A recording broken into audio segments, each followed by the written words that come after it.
Satu. Assalamualaikum warahmatullahi wabarakatuh.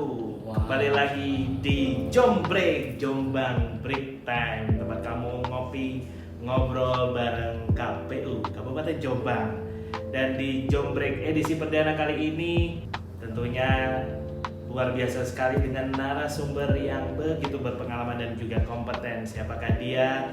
Inilah dia, langsung dengan Bapak Nuryadi selaku Ketua Divisi Teknis Penyelenggaraan Pemilu di KPU Kabupaten Jombang yang biasa dipanggil Pak Denur. Assalamualaikum Pak Denur. Waalaikumsalam warahmatullahi wabarakatuh. Gimana, sehat? Alhamdulillah. Alhamdulillah. Sehat. Ini Jombang lagi mendung-mendung. Sejuk ini. Sejuk. Ya. Sesejuk juga suasana Jombang setelah ribet-ribet penyelenggaraan pemilu, kemudian pilkada serentak, akhirnya juga sejuk juga. Alhamdulillah untuk Jombang kondisinya aman-aman saja, kondusif. Alhamdulillah. Ya, kesibukannya apa nih Pak De? Setelah hiruk pikuk kemarin, waktu 2 kali penyelenggaraan pemilu 2024, kemudian ada pilkada serentak juga di tahun 2024. Sekarang ini apa sih kesibukannya komisioner di KPU ini apa? Khususnya di Pak D juga. Ya. Tentunya di KPU Kabupaten Jombang, khususnya di divisi teknis, ini tentunya mempersiapkan terkait dengan pemilu yang akan datang, pilkada yang akan datang. Ini dengan berbagai momentum-momentum, berbagai kegiatan, termasuk pendidikan pemilih berkelanjutan, sosialisasi kepada sekolah-sekolah, kepada pemilih pemula. Bagaimana? Untuk hari-hari ini KPU Jombang juga melakukan terkait dengan pemutakhiran data pemilih berkelanjutan. Kita melakukan kunjungan-kunjungan ke desa dengan istilah kami itu di Kabupaten Jombang dan istilah coktas. Coktas. Apa itu Pak? Coktas. Ini ada data-data terkait dengan data pemilih yang berkelanjutan untuk dicocokkan. Katakanlah di desa A, apakah orang ini benar-benar masih hidup atau sudah meninggal, ataukah ini ada yang ganda, ini apa permasalahannya, solusinya bagaimana. Tentunya kita juga bekerja sama dengan Dispinduk Capil.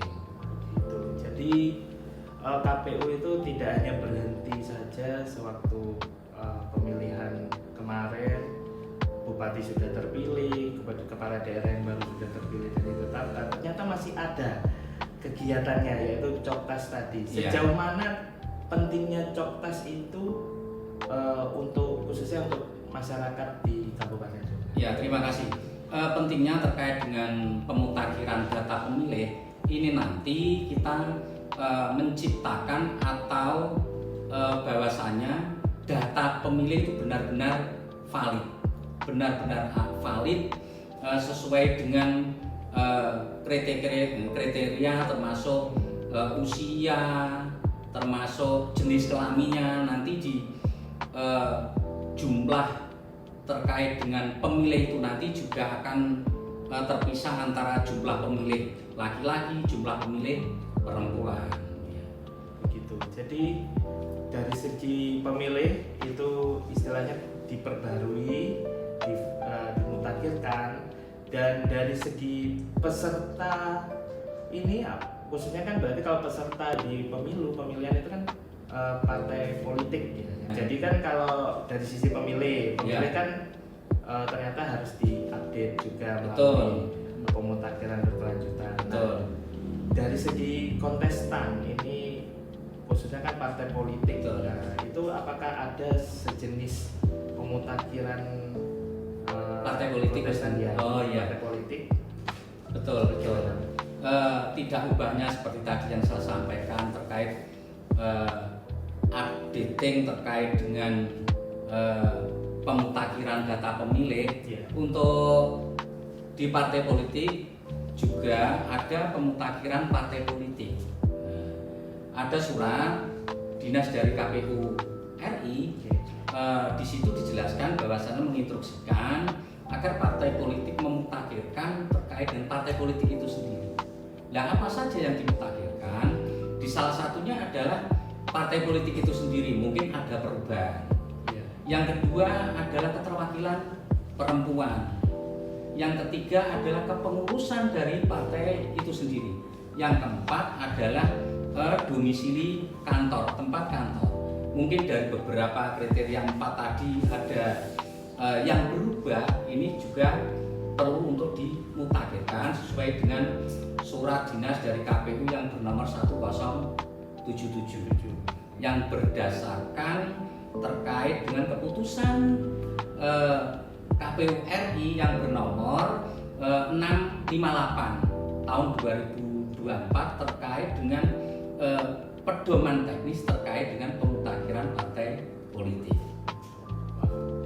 Jadi Sobat Jombrik, kegiatan dari KPU, khususnya KPU Kabupaten Jombang, dari kita dengar tadi dari Pak Dinur, itu ternyata ada namanya pemutakhiran ya, baik dari pemilih maupun dari sisi kontestannya, yaitu partai politik, yang mana updating ini diperlukan agar selain dari sisi pemilih itu semakin jelas ya posisinya, khususnya kayak dia menjadi pemilih pemula atau sudah meninggal, dan juga dari partai politik tahu posisinya di mana, apakah kantornya masih ada, dan itu yang gampang dicari ya, posisi kantornya, kemudian kepengurusannya apakah masih menjabat atau sudah berganti.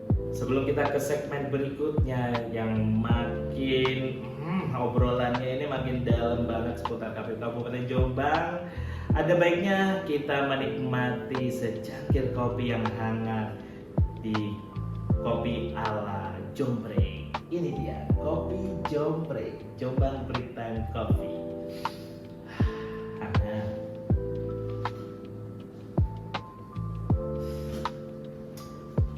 Mantap. Mantap. Pas kopinya.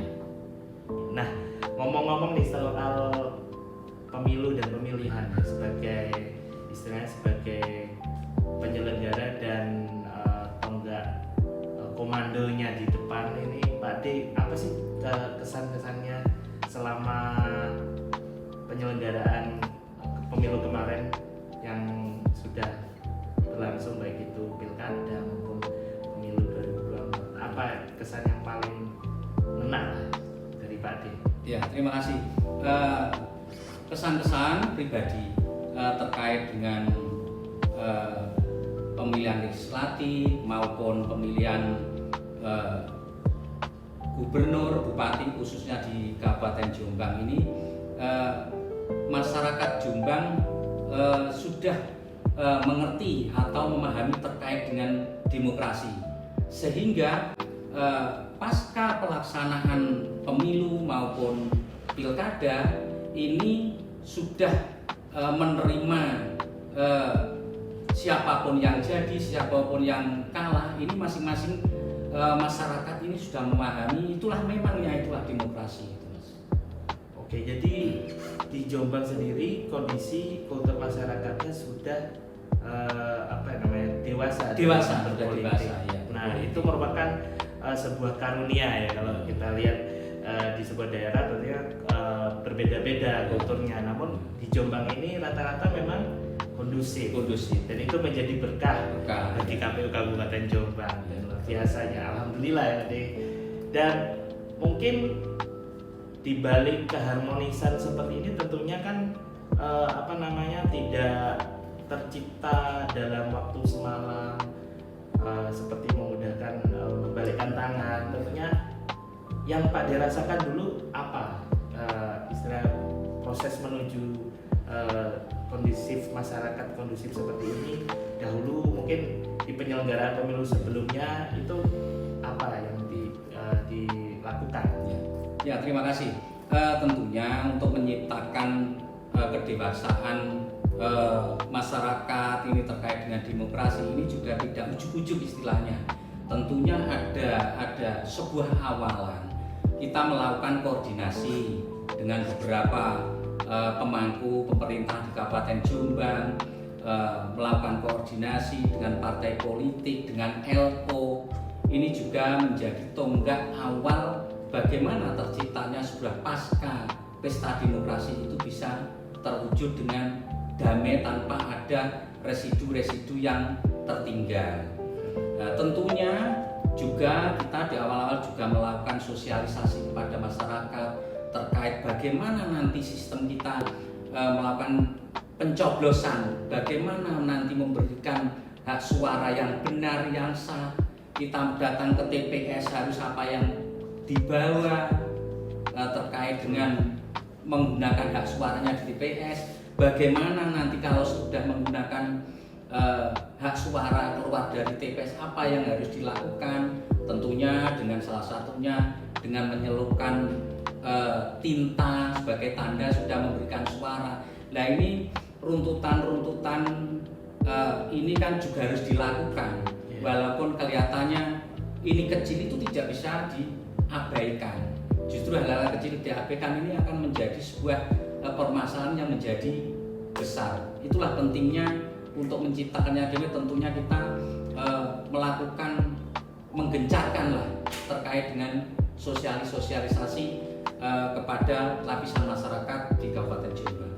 Baik, jadi yang paling terpenting itu justru malah yang tidak terduga. Ya, betul. Hal-hal kecil yang diabaikan perlu dipandang menjadi prioritas agar lubang-lubang atau mungkin hal-hal yang tidak diinginkan itu nanti terjadi. Tentunya itu sudah diantisipasi biasa. Jadi hal yang kecil itu ternyata perlu, tidak bisa diremehkan. Jadi tidak santai-santai, tidak melupakan karena mungkin itu sudah biasa. Nah, terkait dengan hal regulasi, Pak Adi. Hal regulasi mungkin kan Pak Adi sudah berpengalaman ya. Peralihan regulasi di pemilu atau pemilihan setiap periodenya itu bagaimana memaknainya ini? Ya, terima kasih. Terkait dengan regulasi-regulasi, khususnya kami selaku divisi teknis, tentunya regulasi ini harus kita pahami karena kita sebagai pelaksana di tingkat kabupaten juga akan melakukan sosialisasi kepada penyelenggara yang di tingkat bawah. Jangan sampai regulasi itu nanti akan menjadikan sebuah multitafsir antara di jajaran kami dan jajaran di bawah gitu. Jadi tetap juga melakukan konsolidasi dengan jajaran di bawahnya. Nah, sebelum kita ke sesi terakhir ini di acara Jombrek kali ini, untuk di penyelenggaraan pemilu kedepannya apa harapan dan cita-cita dari Pak Dinur sebagai penyelenggara terkait untuk menuju proses ke sana? Kan ada perubahan mungkin ya, kemudian ada hal-hal yang ya seperti yang dirasakan sekarang ini sudah mulai adanya angin-angin yang menggoda seperti itu. Bagaimana supaya pesannya, keinginannya Pak Atik, cita-citanya ke depan, dan juga apa pesannya untuk bagi para penyelenggara pemilu maupun calon yang ingin berkecimpung di kepemiluan, itu apa Pak? Ya, harapan kami sebagai penyelenggara KPU di Kabupaten Jombang, harapan kami tentunya untuk kedepannya di Kabupaten Jombang terkait dengan partisipasi ini harus naik dibandingkan dengan pelaksanaan pemilu maupun pilkada yang kemarin. Itu yang pertama. Yang kedua, harapan kami kemarin sudah dilaksanakan damai, rukun-rukun. Ini nanti harapan saya akan lebih sejuk pasca pelaksanaan pemilu maupun pilkada. Yang ketiga, kami tentunya mengajak kepada masyarakat Kabupaten Jombang untuk menggunakan hak pilihnya sesuai dengan hati nuraninya masing-masing. Oke. Ya, jadi itu harapan dari Pak Dedo selaku penyelenggara untuk kedepannya supaya semakin lancar dan juga tetap damai.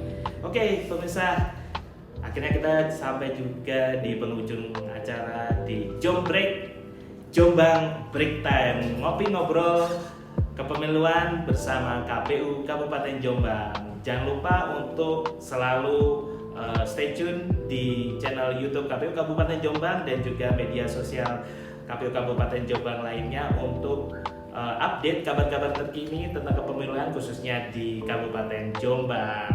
Wassalamualaikum warahmatullahi wabarakatuh. Tetap sehat dan tetap ngopi bareng KPU Kabupaten Jombang.